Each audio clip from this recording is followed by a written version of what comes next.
Bismillahirrahmanirrahim. Assalamualaikum warahmatullahi wabarakatuh. Alhamdulillahi rabbil alamin. Wa bihi nasta'inu ala umuri dunya waddin. Wassalatu wassalamu ala sayyidina Muhammadin Tahal Amin. Wa ala alihi wa ashabihi at-tayyibin at-tahirin. Allahumma la sahla illa ma ja'altahu sahla wa anta ya hayyu ya qayyum taj'alul hazna idza syi'ta sahla. Allahumma 'allimna ma yanfa'una wa anfa'na bima 'allamtana wa zidna 'ilman ya akramal akramin. Allahumma rzuqna al-ikhlasa fil niyyati wal qawli wal 'amal wa na'udzubika min hali ahlin nar. Teman-teman sekalian yang kami muliakan dan kami rahmati, dan Allah Subhanahu wa taala merahmatinya. Alhamdulillah, setelah beberapa kesempatan kita libur, alhamdulillah pada malam ini bisa kembali mengikuti kajian setiap malam Kamis dalam kitab Al-Fiqhul Akbar. Hanya saja ke depan dari sekarang insyaallah kita akan isi dengan murojaah ya. Dengan murojaah dari kitab Mukhtasar dan beberapa maqalat, beberapa perkataan yang tercantum dalam kitab Al-Fiqhul Akbar. Tidak semuanya kita baca dari awal sampai akhir dari kitab Al-Fiqhul Akbar, hanya saja diambil beberapa bagian, beberapa halaman. Baik, sebelumnya ya perlu diketahui bahwa malam ini kajian mungkin sampai jam 19, dari jam 19 sampai 19.40 ya, 19 sampai 19.40 itu kita akan mengisi kajian ini, karena mohon maaf saya tidak bisa sampai jam 8 karena ada offline. Karenanya mari kita langsung untuk menyingkat waktu, kita awali dengan niat ikhlas, sama-sama menanamkan niat ikhlas, sama-sama kita mengikuti kajian pada malam ini tidak lain kecuali ingin mencari ridhonya Allah Subhanahu wa taala, mencari pahala, mencari keberkahan, mencari rahmat dari Allah Subhanahu wa taala. Kemarin sudah kita bahas murojaah kewajiban orang mukallaf. Kewajiban orang mukallaf, dan juga ketika orang masuk Islam itu bagaimana caranya, itu sudah kita jelaskan. Dan sekarang kita akan masuk ke pembahasan makna syahadat yang pertama. Ini murojaah. Janganlah kita pernah bosan dengan yang namanya mengulang murojaah, karena setiap kali orang itu banyak mengulang, maka semakin ingatannya semakin tajam, dan maklumat-maklumat pengetahuan tentang ilmu yang telah dipelajari semakin melekat dan mendarah daging tentunya. Selain daripada itu ya pahala, melekat pahala. Karena memang ilmu agama itu memang harus diulang-ulang berkali-kali, walaupun dalam satu masalah yang sama, tapi harus kita ulang-ulang supaya ingat senantiasa dimanapun kita berada, kita ingat permasalahan-permasalahan yang berkaitan dengan ilmu akidah ataupun ilmu-ilmu yang lainnya. Karena ilmu itu adalah ma hawahu sadru, la ma hawahul qimatru. Jadi ilmu itu adalah yang ada di dalam dada, yang ada dalam diri seseorang, bukan yang ada dalam kitab-kitab yang berada di lemari atau di tas, bukan. Itu bukan ilmu dalam arti yang sudah kita serap maksudnya. Karenanya mari kita untuk senantiasa membekali diri kita dengan ilmu agama yang merupakan nikmat yang paling teragung, yang paling besar. Sedikit cerita yang diceritakan oleh Syekh Thariq Ghanam saat memberikan daurah di salah satu tempat pesantren. Beliau mengatakan kepada para jamaah, para peserta, kalau ada orang diberikan ditawarin untuk hadir ke majelis ilmu, dengan imbalan akan dikasih uang 100 juta. Ya, dikasih uang 100 juta dengan catatan hadir dari jam 8 sampai jam 4.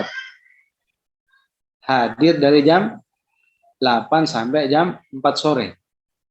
Nah, apa yang akan terjadi kalau orang yang dijanjikan akan mendapatkan uang 100 juta bagi orang yang mengikuti pengajian dari jam 8 sampai jam 4? Zahirnya kan pasti, ya kan? Zahirnya itu kan pasti mereka berbondong-bondong ingin demi mendapatkan apa? Uang 100 juta. Pasti kan? Ya, karena ada uang yang begitu besar 100 juta, pasti mereka akan berusaha untuk hadir dari jam 8 sampai jam 4 sore. Demi apa? Demi mendapatkan uang. Padahal kalau orang berpikir yang cerdas, seandainya orang itu datangnya ke majelis ilmu agama dari jam 8 sampai jam 4 sore, bukan karena urusan dunia. Sebenarnya mereka mendapatkan sesuatu lebih daripada uang 100 juta. Ya, kalau orang pergi ke majelis ilmu, tapi ada syaratnya, kamu datang tapi harus tepat waktu, nggak boleh keluar kemana-mana, dan akan dikasih imbalan 100 juta dari jam 7, dari jam 8 sampai jam 4. Maka mereka akan berusaha, akan aktif datang. Kan? Padahal orang yang hadir ke majelis ilmu agama tanpa mengharap apapun kecuali hanya ridho dari Allah Subhanahu wa taala itu melebihi daripada uang 100 juta. Apa alasannya? Andai kata orang itu memenuhi syarat dari jam 8 sampai jam 4, dia nggak kemana-mana, hadir terus. Dia mendapatkan uang 100 juta. Nah, ketika mendapatkan uang 100 juta, mungkin dia nggak pernah megang uang sebanyak itu kan? Kaget kan? Dari saking kagetnya dia bisa meninggal kan? Nggak pernah megang uang segitu banyaknya. Kaget gitu. Dan bisa-bisa uang yang 100 juta yang didapat itu hilang. Itulah di dunia. Dan bisa-bisa orang yang mendapatkan uang 100 juta orangnya sakit. Sehingga digunakan untuk berobat, habislah. Nah, itu dunia. Jadi sekalipun dapat uang 100 juta, itu ujung-ujungnya kemana? Hilang. Ujung-ujungnya akan hilang. Tapi kalau pahala karena ikhlas dalam menuntut ilmu agama itu melebihi daripada uang 100 juta. Wal akhiratu khairu wa abqa. Jadi orang yang benar-benar orang-orang yang benar-benar cerdas nggak mungkin memilih uang yang hanya sekedar 100 juta yang ujung-ujungnya hilang. Pasti orang yang cerdas akan memilih pahala. Pahala karena belajar ilmu agama. Begitu. Itu perbedaannya. Perbedaannya orang yang mendapatkan balasan karena belajar ilmu agama, ikhlas karena Allah, daripada orang yang melakukan suatu perkara yang niatnya hanya untuk memperoleh uang 100 juta. Makanya kita harus betul-betul meniatkan ikhlas karena Allah Subhanahu wa taala semata. Baik. Qala al-muallif rahimahullah wa ma'na asyhadu an la ilaha illallah a'lamu wa a'taqidu wa a'tarifu alla ma'buda bihaqqin illallah. Jadi makna atau arti daripada syahadat yang pertama yang berbunyi asyhadu an la ilaha illallah. Asyhadu an la ilaha illallah. Haknya dibaca. Maknanya adalah a'lam wa a'taqid wa a'tarif. Jadi a'lam, a'taqid wa a'tarif itu makna daripada asyhad. Jadi asyhad dalam bahasa Arab meliputi makna 3 kata. Saya mengetahui, meyakini dan mengakui. Alla ma'buda bihaqqin illallah, bahwa tidak ada yang berhak disembah kecuali Allah, bahwa tidak ada yang disembah dengan hak dan benar melainkan Allah. Di sini ada kata a'lam wa a'taqid, mengetahui dan meyakini. Artinya apa? Artinya mengetahui saja tidak cukup tanpa ada keyakinan dan kerelaan di dalam hati tentang makna la ilaha illallah. Jadi kalau hanya sebatas tahu Allah adalah Tuhan, tapi tidak diyakini, tidak menerima hatinya, maka belum dikatakan beriman. Makanya al-ma'rifah la takfi, mujarradul ma'rifah la yakfi, bal labudda mal id'an, tetapi harus ya, jadi hanya sekedar tahu bahwa Tuhan yang disembah tapi tidak diyakini sana. Enggak apa namanya, belum dikatakan seorang muslim. Orang muslim mengatakan la ilaha illallah, meyakini maknanya dan menerima hatinya terhadap isi makna la ilaha illallah serta keyakinannya tidak bertentangan dengan kandungan makna la ilaha illallah. Jadi tidak hanya sekedar orang baca la ilaha illallah, dia adalah seorang muslim. Terus bagaimana? Harus meyakini maknanya. Apa maksud meyakini? Menerima, hatinya menerima. Hatinya rela, hatinya menerima terhadap isi kandungan la ilaha illallah, yang artinya tidak ada yang disembah dengan hak dengan benar kecuali Allah. Itu makna daripada la ilaha illallah. Wa a'tarif artinya ya mengakui dengan lisan. La ma'buda bihaqqin illallah, tidak ada yang disembah bihaqqin dengan hak illallah kecuali Allah. Artinya apa? Artinya al-ma'budu bihaqqin huwallahu ta'ala faqat, bahwa yang disembah dengan hak itu hanya Allah saja. La ilaha illallah, di dalam bahasa Arab al-ilah, ya. Al-ilah, kalimat al-ilah itu maknanya al-ma'budu bihaqqin. Al-ma'budu bihaqqin. Jadi al-ilah maknanya al-ma'budu bihaqqin. Zat yang berhak disembah yaitu Allah Subhanahu wa taala. Yaitu Allah Subhanahu wa taala. Artinya zat yang berhak disembah itu hanya Allah yang berhak disembah. Bukan yang hanya sebatas diartikan yang disembah, tapi yang berhak. Berarti yang menyembah kepada selain Allah tidak berhak. Artinya mereka menyembah kepada sesuatu yang batil, sesuatu yang salah. Adapun menyembah yang benar adalah hanya menyembah kepada Allah. Adapun yang menyembah kepada selain Allah itu menyembah kepada sesuatu yang batil. Makanya di sini ada kata-kata bihaqqin. Ada kata-kata bihaqqin, yang disembah dengan hak, dengan benar, yaitu Allah Subhanahu wa taala. Jadi la ilaha illallah ini kalimat tauhid. La ilaha illallah adalah semua kalimat yang diserukan kepada semua kaumnya oleh setiap para nabi.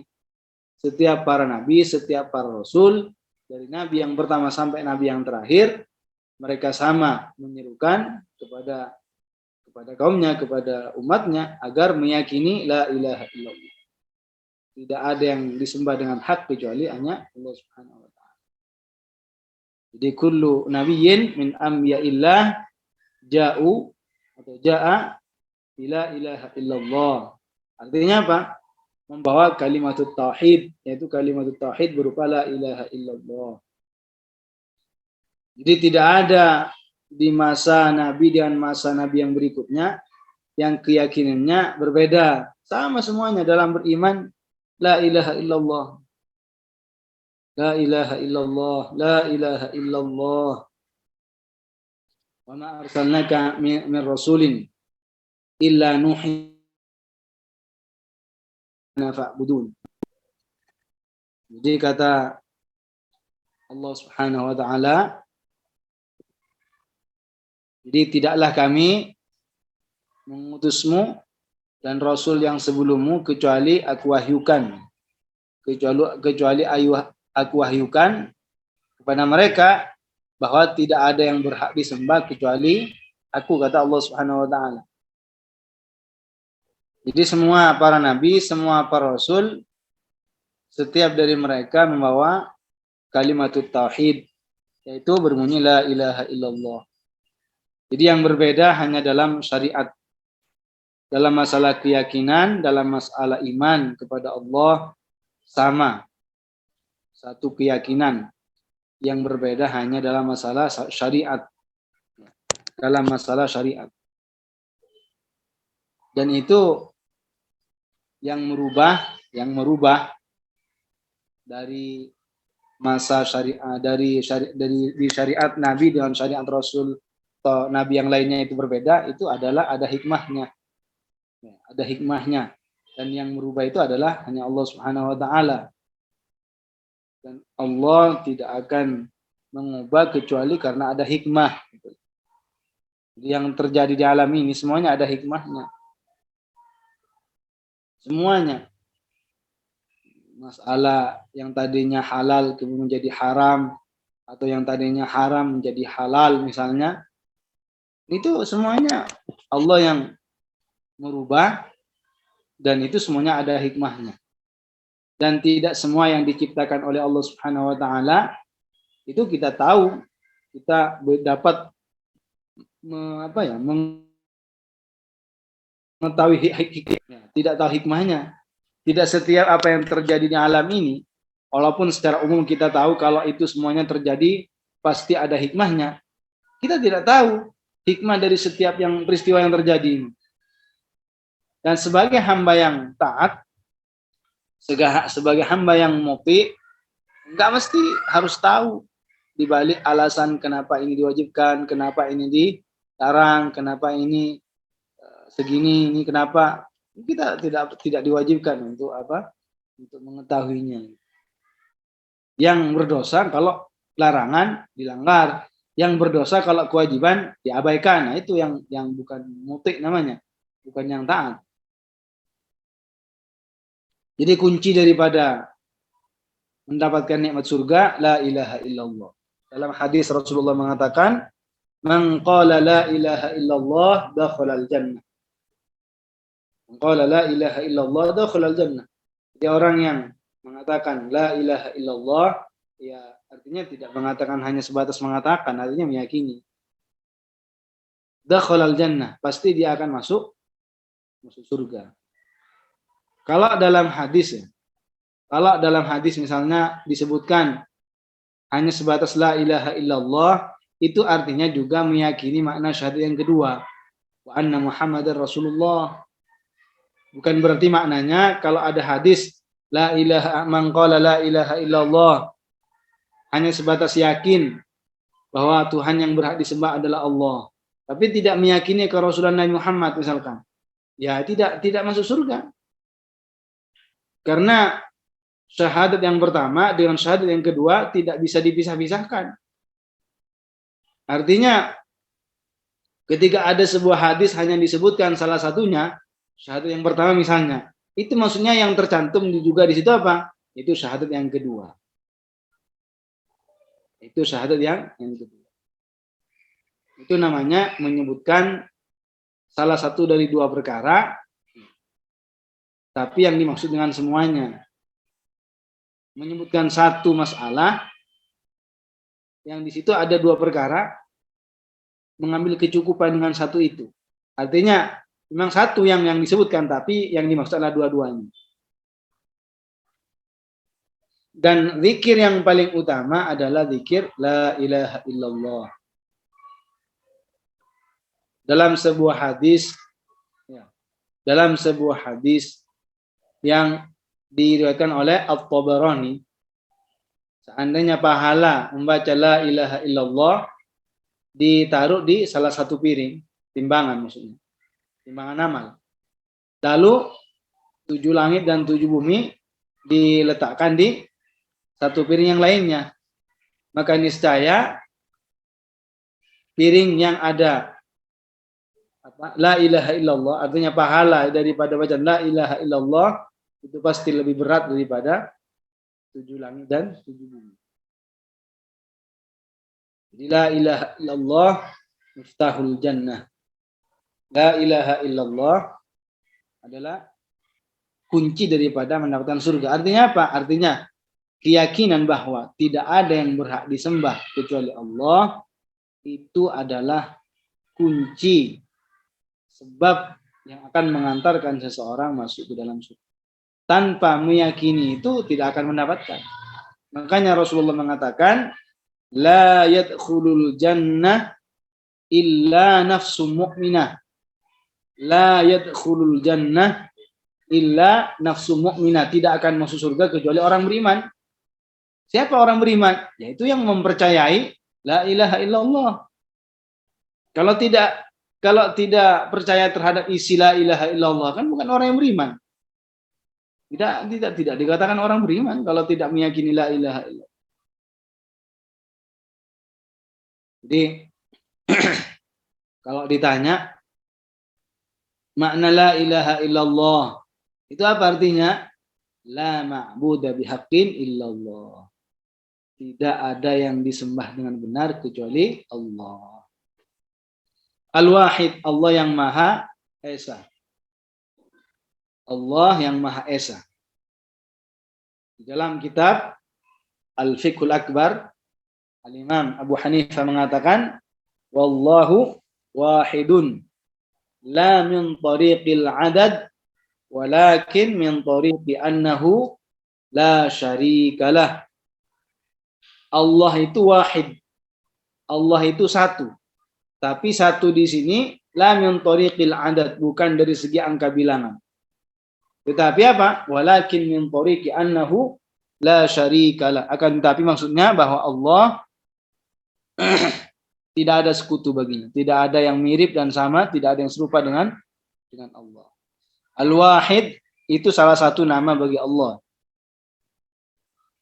Al-Wahid itu salah satu nama bagi Allah.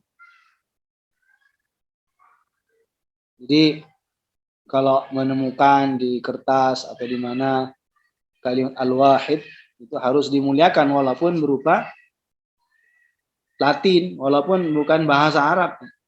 Namanya kalimat-kalimat yang diagungkan, termasuk nama bagi Allah atau nama bagi para nabi. Walaupun itu tertulis bukan dengan berupa bahasa Arab, tapi bahasa Latin, bahasa Indonesia misalkan, itu tetap wajib diagungkan. Wajib diagungkan. Terkadang banyak orang yang lalai di sini, banyak orang yang tidak tahu. Jadi kadang di pasar-pasar itu kan malah kertas-kertas yang berisi ayat-ayat Al-Quran atau hadis-hadis Nabi dibuat untuk bungkus ikan kan. Itu di mana di situ adabnya? Di mana di situ ada adab kepada kalimat-kalimat yang diagungkan. Orang yang tidak pernah belajar tidak akan pernah tahu. Makanya kita penting belajar. Dengan belajar ilmu agama kita tahu apapun yang kita lakukan, apapun yang kita lakukan itu harus didasari dengan ilmu agama. Supaya ya tidak bertentangan, supaya apa yang kita lakukan itu benar-benar tahu kita, sehingga kalau yang dihalalkan kita lakukan, sehingga kalau sesuatu yang diharamkan kita tinggalkan, kita jauhi. Banyak orang-orang hal yang seperti ini tidak ngerti gitu. Jadi kalimat Al-Wahid itu nama bagi Allah. Jadi banyak hal-hal seperti ini, banyak orang yang mengabaikan. Kalimat yang dimuliakan dan diagungkan, ditulis dengan bahasa apapun dan menggunakan huruf apapun, selama itu adalah nama yang dimuliakan, nama yang diagungkan, nggak boleh diremehkan atau dihinakan. Lebih baik disimpan atau dibakar. Kalau punya sendiri dibakar. Kalau punya orang lain dia minta izin misalnya. Termasuk yang ada di buku-buku misalkan, di buku-buku, ya, di undangan, di mana saja tanpa. Jadi kalimat-kalimat yang diagungkan itu harus diperhatikan. Al-Ahad, Allah Subhanahu wa taala Al-Ahad. Apa artinya Al-Ahad? Sama. Al-Ahad sama maknanya dengan Al-Wahid, yaitu la syarikalah, tidak ada sekutu baginya. Cuma sebagian ulama lain mengatakan makna Al-Ahad adalah yang tidak menerima untuk dibagi-bagi. Tidak menerima bagian-bagian. Kenapa? Karena Allah bukan jisim. Yang bisa menerima bagian-bagian itu jisim. Sedangkan Allah bukan jisim. Makanya Allah tidak terbagi-bagi. Sesuatu yang dapat terbagi-bagi itu jisim. Sesuatu yang memiliki bentuk, sesuatu yang memiliki ukuran, itu yang terbagi-bagi. Adapun sesuatu yang tidak memiliki bentuk, tidak memiliki ukuran, tidak ada ukurannya, mana mungkin bisa terbagi-bagi. Itu makna Al-Ahad. Dalam surat Al-Ikhlas Allah berfirman, "Wa lam yakul lahu kufuwan ahad." Apa artinya? Lam yakul lillahi nadhirun wala mathil. Allah tidak memiliki misal, tidak memiliki serupa dengan makhluknya, dengan ciptaannya. Itu makna Al-Ahad. Al-Awwal, Al-Qadim. Maknanya sama. Tidak ada bermula bagi keberadaan Allah Subhanahu wa taala. Al-Awwal artinya Allah Subhanahu wa taala tidak bermula. Artinya tidak bermula apa? Tidak didahului oleh ketiadaan. Bukan seperti kita, ada setelah tidak ada, didahului oleh ketiadaan. Kalau Allah nggak seperti itu. Allah Subhanahu wa taala berfirman, "Huwal awwalu." Apa artinya? Hanya Allah, kan? Hanya Allah yang tidak bermula. Hanya Allah saja. Tidak ada yang lainnya. Hanya Allah saja dan sifat-sifatnya yang tidak memiliki permulaan. Adapun selain Allah itu makhluk. Dakhala fil wujud. Adapun sesuatu selain Allah Subhanahu wa taala dakhala fil wujud. Masuk ke dalam wujud, masuk ke dalam keberadaan. Artinya apa? Artinya tadinya tidak ada, lalu menjadi ada, lalu menjadi terwujud. Itu namanya dakhala fil wujud. Jadi Allah Subhanahu wa taala bukan seperti kita. Kalau kita kan karena diadakan oleh yang mengadakan, yaitu Allah. Kalau Allah bukan berarti Allah adanya ada yang mengadakan, enggak, beda.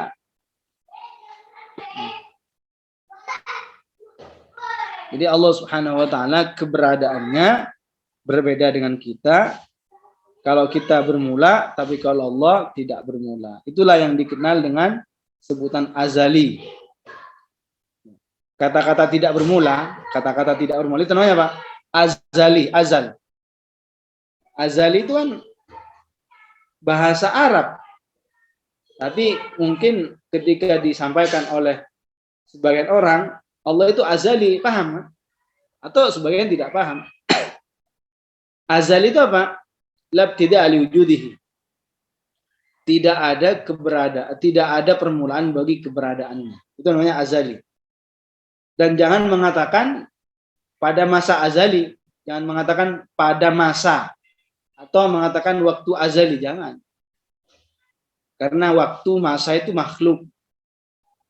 Dengan terciptanya air, maka terciptalah waktu. Ya. Dengan terciptanya air yang merupakan makhluk pertama kali Allah ciptakan, maka terwujudlah waktu dan masa. Jadi masa itu makhluk. Waktu itu makhluk.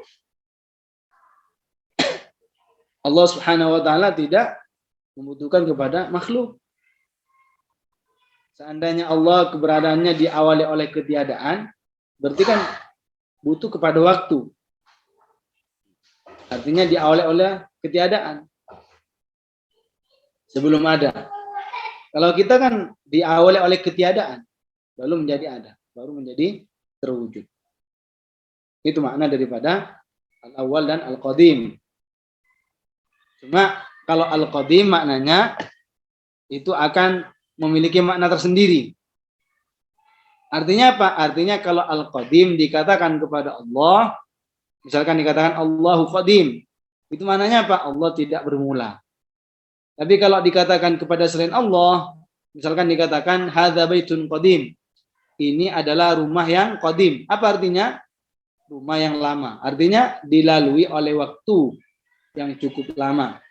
Karena sudah tua bangunannya, karena sudah lama, sudah sekitar 300 tahun misalnya.